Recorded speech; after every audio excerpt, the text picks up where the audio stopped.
Hi, this is Lainey Cameron, and I think this might be the interview I am most excited about this year.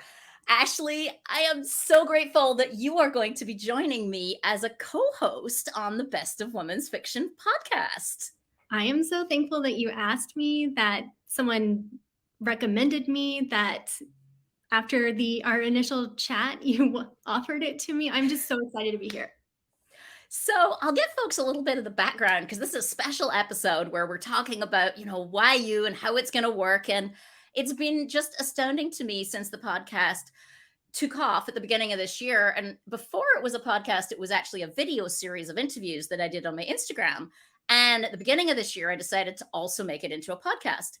Well, it's really surprised me that it's taken off and there's so much interest and people are excited about it. And so I want to make sure we can keep growing it. And it's actually gotten a little bigger than I can do by myself. And so I reached out to my network of author friends and said, okay, if I was looking for someone who's super book savvy, who is excited about all the new releases, and ideally who loves historical fiction.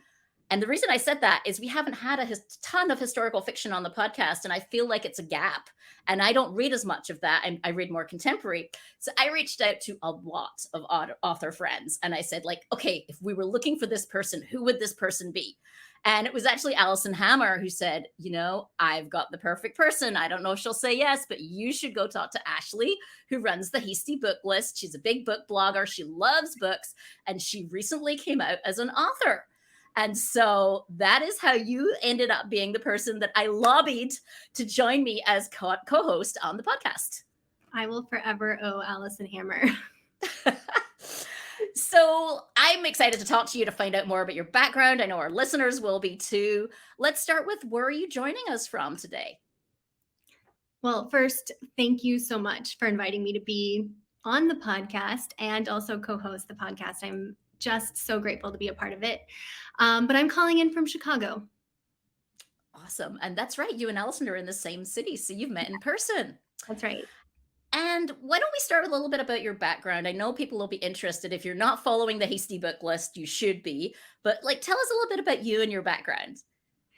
Well, I started the Hasty Booklist blog as actually a hashtag on Instagram. It was just a way for me to keep track of what books I'd read so that I could easily reference it when somebody asked me for a book recommendation. Like, I always blank when someone asks me, like, what's the last book I read? So this hashtag was just a way for me to keep them all organized in one place.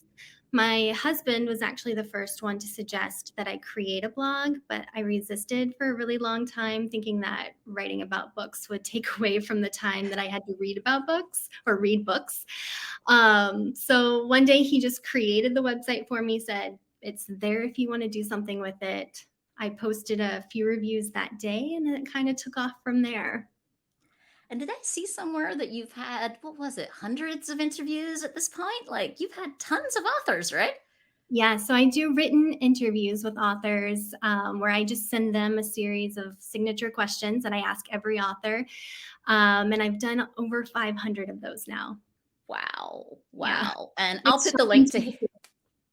I'll put the link to Hasty Booklist in the show notes here, and people will find it on the website too, which is bestofwomensfiction.com. So I want to talk about the fact that you're also a writer, and you only recently came clean and told the world on your social media about this. Was there a little bit of fear, like being, someone who reviews all these fabulous books? Were you afraid of also admitting that you were a writer? Yes, absolutely, 100%. I was so terrified. Again, it was Alison Hammer who suggested that I come clean, so to speak. But I had actually been working on my first manuscript since 2018. So it was several years of secretly writing before I publicly announced it. There were a few very close friends that I told, but other than that, it was like this big secret that I didn't want anyone to know. Okay, so now I'm gonna put you on the hook. I'm not gonna let you off with that. So tell us, what's the book about? What genre is it? Like, is it modern, historical? Like, what are we allowed to know? It's historical fiction. I actually am now working on my second manuscript. So rewinding a little bit, I started researching in 2018. Actually, again, this all started with my husband. He was the one who said, "You read so much. Why don't you try giving writing a go?" And of course, I was like, "No way." Apologies to my husband for never like agreeing to his really good ideas initially. It wasn't until I interviewed Fiona Davis, and I had a huge author crush on Fiona Davis. And she asked me if I'd ever considered writing since I read so much. And of course, as soon as she planted the idea, I was gung ho about it. So I started researching the subject that I was interested in. I started taking classes through Gotham, online classes on how to write a book, 'cause I've never done anything like this. Then eventually I had my first manuscript. It was historical fiction. I will probably only ever write historical fiction. It's my first love, we'll say. Um, and I pitched it. I wrote the manuscript, pitched it to agents, and a few nibbles, but it didn't really go anywhere. And I had one agent who was super nice to me, gave me a ton of great feedback. Um, and I learned a lot from her. So, first of all, my manuscript was not ready. It wasn't polished. I think every author, when they first start Yeah. out, makes that It's a very mistake. common journey. Yeah. And it wasn't really commercial. It was a pretty depressing story. It's definitely a tragedy. And I was pitching in 2020 in the midst of a pandemic, and people just did not want to read a tragic story when we were all living tragic stories. So I'm now working on my second historical fiction manuscript. And this one is about fashion, which is what my history or my background is in. I have a doctorate in fashion history, so it makes sense that I would write about fashion. So I know much more about this subject. So it's set in the 1940s and about 1940s fashion. Ooh, exciting. Well, I'm going to have so much fun watching as this one or the next one or the last one makes it into the world. One of these books. One day we'll be interviewing you as the author on the podcast. I But in the meantime, how do you choose what to read? Because you're such a voracious reader. You're reading so many books, and you've become so educated on all the different books in this genre. Like, how do you choose? Like, it must be really hard because you get all these. I think it's probably like the podcast now. You get all these publicists and authors coming to you asking you to read their books. How on earth do you choose? That's a great question. So pre-blog, I basically read whatever book was getting the most attention in the media. Or whatever my book club selected for that month. After the blog, once it really started taking off, I was scheduling what I was going to read like 6 months in advance.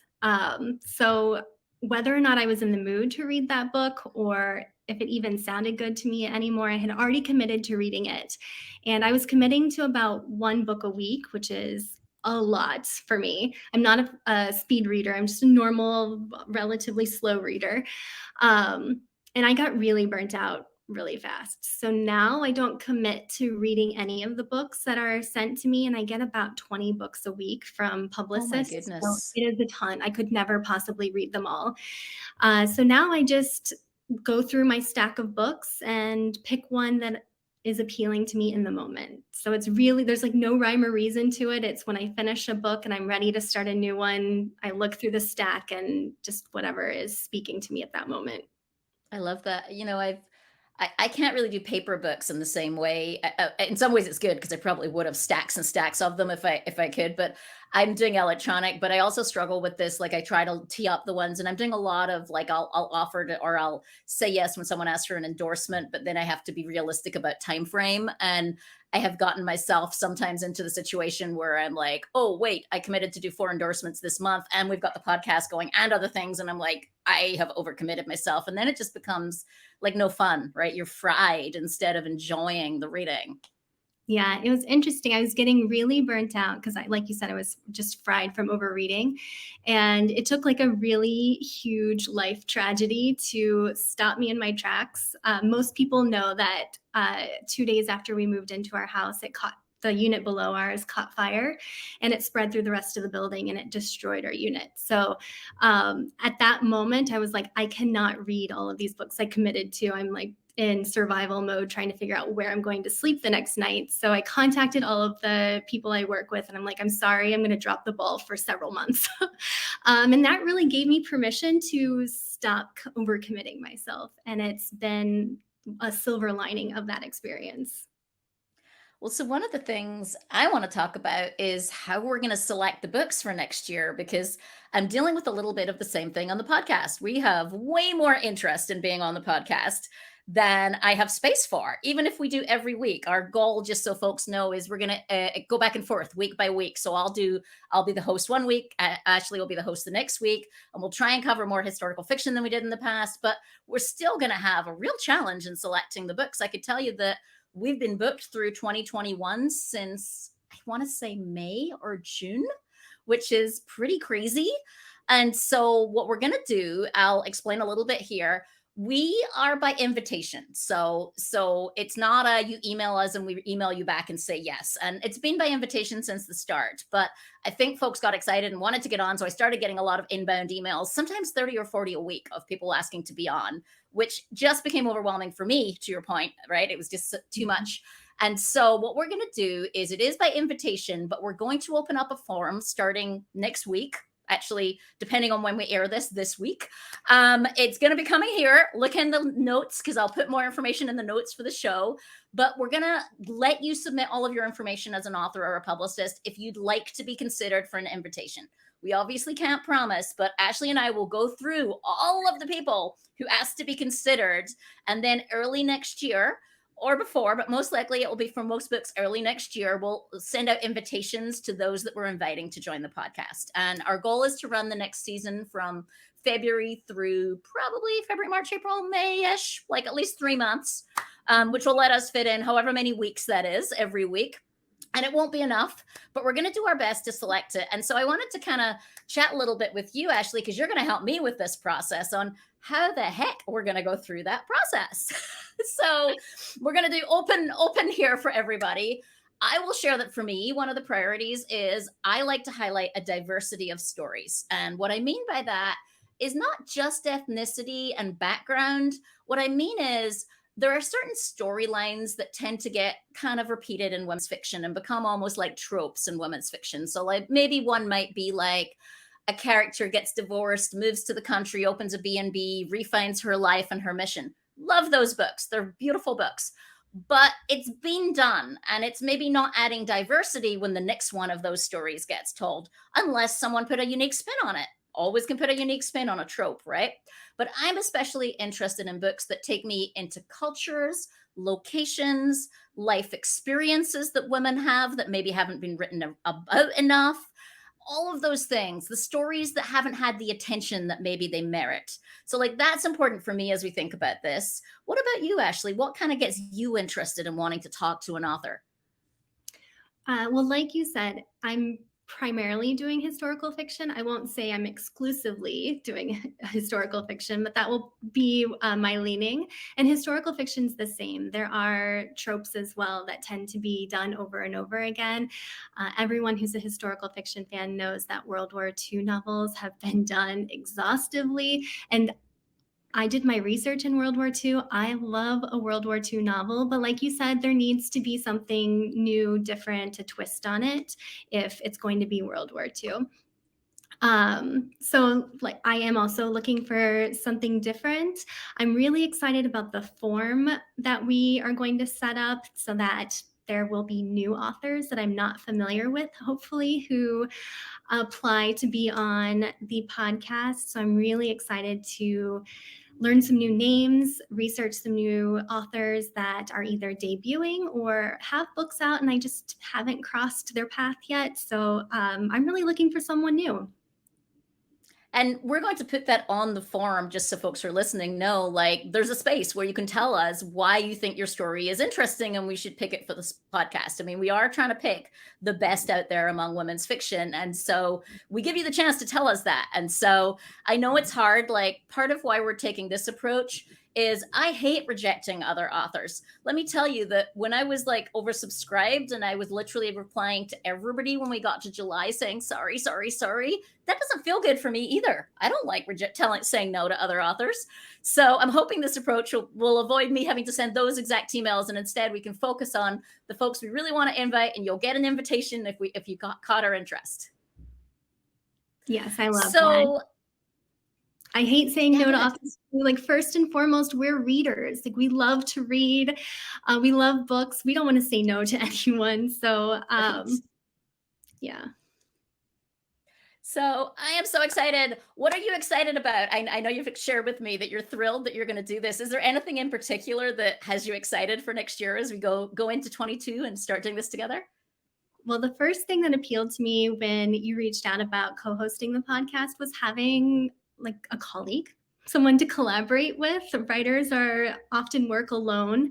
So I'm really excited that we'll collaborate and kind of brainstorm together and create this podcast. Or not create it, you've created it, but build this podcast together.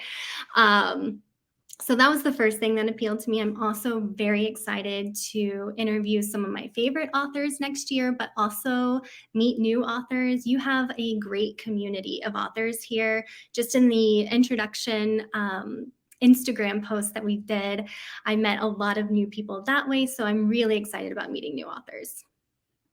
Yeah, no, that's been the best part of it, is getting to meet other authors. And I love how honest authors are about sharing their journey. Like, my favorite episodes are the ones where an author shares the hard bits, like the things that weren't so simple along their career, the moments they struggled. Like, I feel like for other writers, those are the important things for us to hear, because we always see the success, like the highlights reel of other authors, right? We see the Instagram moment where the TV deal gets done, and some authors now actually make a point of talking about, but this book took 15 years in the making. And when you see the TV deal, it wasn't like, I wrote the book and banged it out in a year. Like, this was tough, but you can't always do that, right? Every moment of triumph can't be yes, but in the same post. And so I love when authors share that, because there's always so much struggle behind the successes. And I think, we should never compare ourselves to other people's highlight reels, because it's not an accurate picture. And comparison is just the thief of creativity and joy in this.